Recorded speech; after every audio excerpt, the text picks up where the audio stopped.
नमस्कार, मंडल news bulletin में आपका स्वागत है। आइए पेश करते हैं आज के प्रमुख व मुख्य समाचार।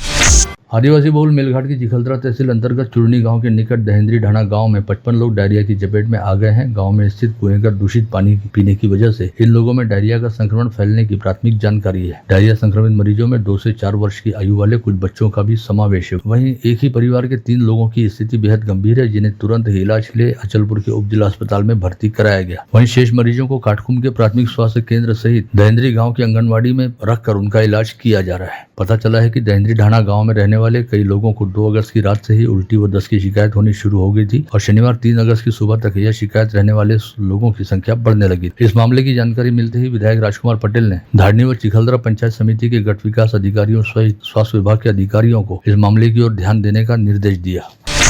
राधानगर परिसर स्थित प्रगति स्कूल के मैदान पर विधायक विकास निधि के तहत किए जा रहे विकास कामों व सौंदर्यीकरण के कार्यों के खिलाफ क्षेत्र के पूर्व पार्षद बालासाहेब भुयार द्वारा दायर जनहित याचिका पर सुनवाई करते हुए मुंबई उच्च न्यायालय की नागपुर खंडपीठ ने इस याचिका को निरस्त कर दिया। हाईकोर्ट का कहना रहा कि प्रगति स्कूल के मैदान पर चल रहे सौंदर्यीकरण व विकास कामों को लेकर याचिका में उठाए गए मुद्दे तथ्यहीन है, जिनका कोई औचित्य नहीं है। साथ ही मनपा द्वारा प्रगति स्कूल के मैदान पर किए जा रहे काम पूरी तरह से नियमानुकूल व वैध है। ऐसे में प्रगति स्कूल के मैदान पर पूर्व पार्षद बालू भुयार द्वारा किया गया दावा पूरी तरह खारिज हो गया है। साथ ही इस मैदान पर किए जाने वाले विकास कामों और सौंदर्यीकरण के कामों को करने का रास्ता खुल गया है। इस बारे में अमरावती के विधायक सुलभा खोड़के से संपर्क किए जाने पर उन्होंने बताया कि राधानगर परिसर वासियों ने ही प्रगति स्कूल के मैदान पर जॉगिंग ट्रैक तैयार करने और उस मैदान का सौंदर्यीकरण की मांग करने की मांग उनके पास उठाई थी, जिसे ध्यान में रखते हुए उन्होंने अपनी विधायक निधि से लगभग 50 लाख रुपए की निधि मनपा को उपलब्ध कराई थी और इस निधि के जरिए लोक निर्माण विभाग व मनपा के जरिए मैदान का सौंदर्यीकरण करना शुरू किया गया था। लेकिन अपने व्यक्तिगत फायदों के लिए गाड़गे बाबा क्रीड़ा मंडल का संचालन करने वाले पूर्व पार्षद बालू भुयार ने इस काम में अड़ंगा डालना शुरू किया था, परंतु अब अदालत में दूध का दूध और पानी का पानी हो गया है। अमरावती शहर से जिले में कोरोना के मरीज अब एक बार फिर बढ़ने शुरू हो गए हैं। गुरुवार को कोरोना के 6 और स्वाइन फ्लू का 1 मरीज पाए जाने के बाद शुक्रवार को प्राप्त हुए 14 संदिग्ध मरीजों की जांच करने पर 4 मरीज कोविड पॉजिटिव पाए गए, जबकि शनिवार को एडविन अस्पताल से भेजे गए 20 सैंपलों में से 3 सैंपलों की रिपोर्ट स्वाइन फ्लू पॉजिटिव आई है, जिन पर जिला अस्पताल में इलाज जारी है। अमरावती जिले के सबसे बड़े अपरवर्दा बांध के जल संग्रहण क्षेत्र में बारिश के कारण बांध का स्तर लगातार बढ़ता जा रहा है। पानी की आवक लगातार जारी रहने के चलते आज सोमवार 5 अगस्त को दोपहर 12 बजे बांध के 13 में से 3 दरवाजे 10 सेंटीमीटर खुले रखकर वर्धा नदी में प्रति सेकंड 37 घन मीटर पानी छोड़ा जा रहा है। वहीं रविवार को मूसलाधार बारिश रहने के चलते अमरावती व वर्धा की सीमा पर स्थित निम्न वर्धा यानी बगाजी सागर बांध के 5 दरवाजों को 30 सेंटीमीटर तक खुला रखकर वर्धा नदी में पानी छोड़ा जा रहा है। दोनों बांधों से वर्धा नदी में पानी छोड़े जाने के चलते प्रशासन ने नदी के तट पर रहने वाले गांवों को अलर्ट कर दिया है। गत रोज जिला नियोजन समिति की बैठक में शामिल होने हेतु अमरावती आए जिला पालक मंत्री चंद्रकांत पाटिल के हाथों शिरखेड़ पुलिस स्टेशन अंतर्गत रिद्धपुर में स्थापित की गई पुलिस चौकी का जिलाधीश कार्यालय के राजस्व भवन से ऑनलाइन पद्धति के जरिए लोकार्पण किया गया। इस समय उन्होंने कहा कि रिद्धपुर के सर्वांगीण विकास हेतु पर्याप्त निधि उपलब्ध कराई जाएगी। रिद्धपुर गांव जो शिरखेड़ पुलिस स्टेशन और मोशी तालुका के अंदर में आता है, ये महानुभाव पंथों की ज़मीन करके माना जाता है, विदर्भ की काशी करके माना जाता है। इसमें हर वर्ष काफ़ी भाविक वहाँ पे दर्शन वगैरह के लिए आते हैं। तो वहाँ पे मिश्रित पॉपुलेशन रहने की वजह से भी कायदा और सुव्यवस्था के दृष्टिकोण से काफ़ी सेंसिटिव जगह माना जाता है। इसी को लेके डीजी ऑफिस ने 2012 में वहाँ पे पुलिस चौकी सॅन्क्शन किया गया था। रिद्धपुर गावामध्ये जी लोकांची मागणी होती तर ती पूर्ण झाली आणि एक चांगलं पोलीस स्टेशन या ठिकाणी सुरू झालेलं आहे। आत्ताच प्रास्ताविकात सांगितल्याप्रमाणे बरेच दिवसाची मागणी होती, पण प्रामुख्याने जागा उपलब्ध होत नव्हती, त्यामुळे हे सगळं थांबलं होतं। शेवटी रिद्धपुरला शासनाने देशातलं नाही जगातलं पहिलं मराठी विद्यापीठ रिद्धपुरला सुरू केलं। त्यावेळेला राज्याचा उच्च शिक्षण मंत्री म्हणून जेव्हा व्हिजिटला गेलो त्यावेळेला ती तीव्रता मला वेगवेगळ्या कारणाने जास्त जाणवली की ते पोलिसांची आवश्यकता आहे। माझा नेहमीच प्रयत्न हा राहिलेला आहे की कायदा सुव्यवस्था जर नीट राहायची असेल तर आपल्याला पोलीस डिपार्टमेंटला बळ दिलं पाहिजे। गतरोज जिला नियोजन समिति की बैठक के दौरान निधि के बंटवारे में दुजावा होने का आरोप लगाने वाली कांग्रेस विधायक यशोमती ठाकुर ने आज एक बार फिर गरजते हुए कहा कि वे बार बार रेवसा गांव में बाढ़ संरक्षित दीवार बनाने हेतु निधि की मांग कर रही हैं। अगर यह निधि नहीं मिलती है और रेवसा गांव में कोई अनुचित घटना घटित होती है तो इसके लिए पूरी तरह से जिला पालक मंत्री चंद्रकांत पाटिल जिम्मेदार रहेंगे। यवतमाल में आयोजित भारतीय जनता पार्टी की जिला अधिवेशन में भाजपा के राज्यसभा सांसद अनिल बोंडे ने कहा कि इस समय विपक्ष द्वारा झूठी खबरें फैलाकर फेक नैरेटिव बनाने का प्रयास किया जा रहा है। विपक्षी नेता खुद झूठ बोलने के साथ ही उन्होंने इस काम के लिए श्याम मानव व मनोज जरांगे जैसी कठपुतलियों को भी काम पर लगा दिया है, जो आए दिन भाजपा नेता व राज्य के डिप्टी सीएम देवेंद्र फडणवीस को लेकर अनाप शनाप बातें कहते रहते हैं। ऐसी बातों की ओर बिल्कुल ध्यान नहीं दिया जाना चाहिए। आरक्षण बचाओ यात्रा लेकर विभिन्न जिलों से होते हुए आज अमरावती पहुंचे वंचित बहुजन आघाड़ी के मुखिया व पूर्व सांसद प्रकाश अम्बेडकर ने स्थानीय सर्किट हाउस में पत्रकार परिषद को संबोधित करते हुए कहा कि राकापा नेता शरद पवार ने महाराष्ट्र के मणिपुर बनने की आशंका जाहिर की थी और कुछ नेताओं का ऐसा मंसूबा भी था, लेकिन वंचित बहुजन आघाड़ी ने महाराष्ट्र में ऐसा नहीं होने दिया, साथ ही जातीय दंगे भड़कने से रोकने का काम भी किया। त्याला मान्य करून जोपर्यंत जनगणनेच्या माध्यमातून टक्केवारी कळत नाही तोपर्यंत ओबीसीच्या आरक्षणाला स्थगिती। जे सुप्रीम कोर्टामध्ये झालं तेच विधानसभेमध्ये होण्याची दाट शक्यता आहे। स्त्रीला एक माहिती आहे की या संदर्भातल्या काही व्यक्ती यांनी असा निर्णय होईल असं अनेक जणांना सांगत सुटलेत। त्यांचं म्हणणं आहे की आम्ही राजकीय नेत्यांशी बोललेलो आहोत आणि या दृष्टीला ते असणारं त्यांची सहमती आहे, पण इलेक्शन असल्यामुळे आम्ही भूमिका घेत नाही अशी परिस्थिती आहे। नुकताच जो सुप्रीम कोर्टाने निर्णय दिला की त्यांनी इम्प्लिमेंटेशन करायला सुरुवात करावी की मी क्रीमी लेअरमध्ये येतो आणि म्हणून त्यांनी राजीनामा द्यावा। इसके साथ ही आरक्षण बचाओ यात्रा के तहत नांदगांव खंडेश्वर पहुंचे वंचित बहुजन आघाड़ी के राष्ट्रीय नेता प्रकाश उर्फ बाला साहब अम्बेडकर ने नांदगांव खंडेश्वर में आयोजित सभा में आरोप लगाया कि ओबीसी आरक्षण से मराठा समाज को आरक्षण देने का जो खतरनाक खेल मनोज जरांगे खेल रहे हैं उसके पीछे शरद पवार का हाथ है। उन्होंने यह आरोप भी लगाया कि महायुति व महाविकास आघाड़ी दोनों ही गठबंधनों द्वारा ओबीसी समाज को बरगलाने का काम किया जा रहा है। अमरावती शहर व परिसर में विगत कुछ दिनों से हुई घनघोर बारिश के कारण कई लोगों के घरों में बारिश का पानी घुसा और लोगों का बड़ा नुकसान हुआ। ऐसे लोगों को विधायक सुलभा खोड़के के हाथों आज 5-5 हजार रुपए के धनादेशों का वितरण तहसील कार्यालय में किया गया। इस समय विधायक खोड़के के हाथों 160 पीड़ितों को सानुग्रह राशि का वितरण कर आधार और राहत दी गई।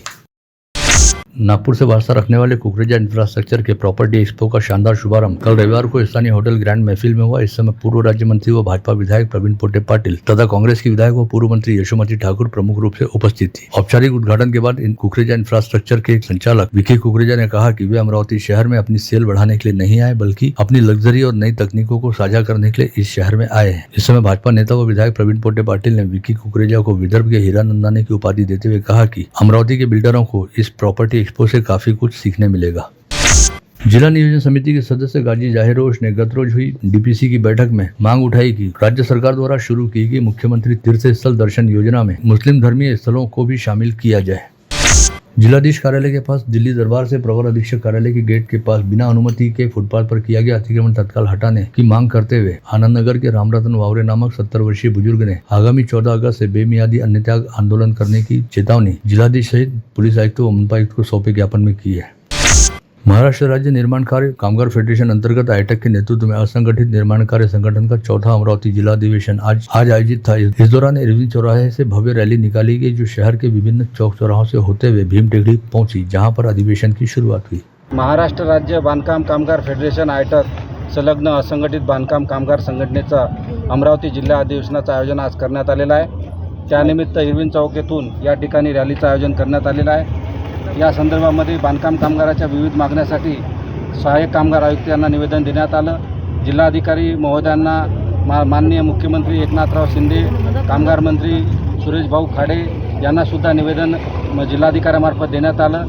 ग्रामसेवक या ठिकाणी ग्रामीण भागामध्ये प्रमाणपत्र देत नाही बांधकाम कामगारांना, त्यासाठी बांधकाम कामगारांचे प्रमाणपत्र देण्याबद्दल मुख्य कार्यपालन अधिकारी जिल्हा परिषद यांना सुद्धा निवेदन देण्यात आलं आणि त्यांनी सांगितलं की या ठिकाणी आम्ही सर्वांना आदेश देतो की त्या ठिकाणी सर्व ग्रामसेवकांनी प्रमाणपत्र दिले पाहिजे आणि बांधकाम कामगाराची नोंदणी झाली पाहिजे। बांधकाम कामगाराच्या 32 योजनांची अंमलबजावणी झाली पाहिजे, यासाठी हे आमचं आंदोलन आहे, आमचं या ठिकाणी हे अभियान आहे। राष्ट्रवादी कांग्रेस पार्टी की अल्पसंख्यक सेल के शहराध्यक्ष वहीद खान ने आज जिलाधीश को निवेदन सौंपते हुए मुस्लिम समुदाय के पिछड़ेपन को दूर करने तथा समाज के शैक्षणिक विकास को साधने हेतु राज्य में मौलाना आजाद अनुसंधान व प्रशिक्षण संस्थान की स्थापना करने की मांग उठाई। महाराष्ट्र गठ प्रवर्तक संगठन आइटक की ओर से आज जिले के सांसद बलवंत वानखड़े के सरकारी निवास स्थान पर पहुंचकर आइटक गठ प्रवर्तक संगठन के जिला सचिव प्रफुल्ल देशमुख के नेतृत्व में गठ प्रवर्तकों को ठेका कर्मचारी का दर्जा दिए जाने की मांग का ज्ञापन सौंपा गया। अमरावती विभाग अर्बन कोऑपरेटिव बैंक एसोसिएशन के हाल ही में हुए चुनाव में एसोसिएशन के अध्यक्ष पद पर जिजाऊ बैंक के पूर्व अध्यक्ष अरविंद गावंडे का लगातार दूसरी बार निर्विरोध चयन किया गया। वहीं उपाध्यक्ष पद पर अकोला अर्बन बैंक के रामेश्वर पुणकर व सचिव पद पर अनुराधा अर्बन बैंक चिखली के पुरुषोत्तम वायल की नियुक्ति हुई है। हाल ही में रिपब्लिकन पार्टी ऑफ इंडिया के राष्ट्रीय महासचिव राजेंद्र गवई ने मुंबई पहुंचकर महाराष्ट्र के कांग्रेस प्रदेशाध्यक्ष नाना पटोले के साथ मुलाकात करते हुए आगामी विधानसभा चुनाव को लेकर चर्चा की। इस समय यह तय हुआ कि आगामी विधानसभा चुनाव में महाविकास आघाड़ी व रिपाई ने साथ मिलकर चुनाव का सामना करना चाहिए। श्रावणी हरियाली अमावस के पावन पर्व पर सतीधाम मंदिर स्थित जिन माता मंदिर में जिन माता के मंगल पाठ का आयोजन किया गया था, जिसमें सैकड़ों भाविकों ने सहभाग लेकर भक्ति भाव के साथ आनंद लिया। इस समय जिन माता की ज्योत की पूजा विजय अग्रवाल व संगीता अग्रवाल के हाथों की गई। वहीं मंगल पाठ की पूजा पुरुषोत्तम शर्मा व मोनिका शर्मा द्वारा की गई। मंगल पाठ प्रस्तुत करने वाले आशीष जालान का स्वागत दैनिक अमरावती मंडल के संपादक अनिल अग्रवाल व बबलू शेखावत द्वारा किया गया। राधा कृष्ण सेवा समिति की ओर से रविवार को धनराज लेन स्थित माहेश्वरी राधा कृष्ण मंदिर में भव्य संगीतमय सुंदरकांड का आयोजन किया गया। इस आयोजन में समाज की महिलाओं सहित परिसर की महिलाओं व समाज बंधुओं ने हिस्सा लिया। ममता हेडा व प्रीति महेंद्र की ओजस्वी वाणी में सुंदरकांड की प्रस्तुति हुई। दादी परिवार अमरावती द्वारा आज सुबह 8 बजे से रैली प्लॉट के सतीधाम मंदिर में विधि विधान के साथ द्वादश ज्योतिर्लिंग रुद्राभिषेक का भव्य आयोजन किया गया। इस समय इटारसी से आए आचार्य हेमंत तिवारी व विप्रजनों ने मंत्रोच्चार से पूरे वातावरण को गुंजायमान किया था।